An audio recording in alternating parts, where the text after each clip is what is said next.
Hey guys, welcome back to another video. So if you're looking to remove the French language pack from your Linux system, guys, to free up space maybe, or you just want to streamline your setup. So in this guide, I'm going to just show you how to do it step by step, guys. So let's get started. So step number one, what you're going to do is open up your terminal. So the terminal is basically, the most efficient way to manage language packs in Linux.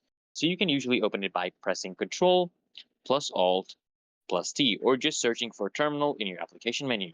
Okay. Then what you want to guys want to do is you want to check the installed language packs. Just type this command, okay, locale space dash a to see all installed language packs. Look for entries like fr slash underscore basically fr. So you want to do this command, okay? You do this command fr underscore fr, or similar French related locales.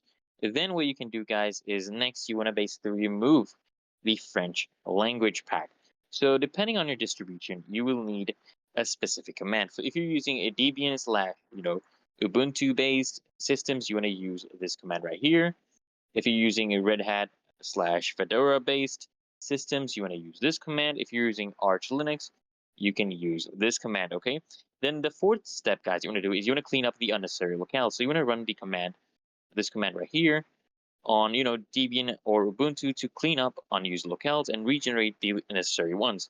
Then, guys, the fifth and last step, guys, I'm going to give you right now, but if you find this tutorial helpful so far, guys, make sure you subscribe to Appier Solutions. But for now, guys, what we're going to do is the last step, you want to verify the removal, okay? Just type, locale space dash a again to confirm that the French language pack is actually no longer listed. And that's it, guys. You have successfully removed the French language pack from your Linux system, guys. And guys, if this guide was helpful, don't forget to like and subscribe for more Linux tips. Make sure you subscribe to Appier Solutions. Thanks for watching, guys. I'll see you guys in the next video.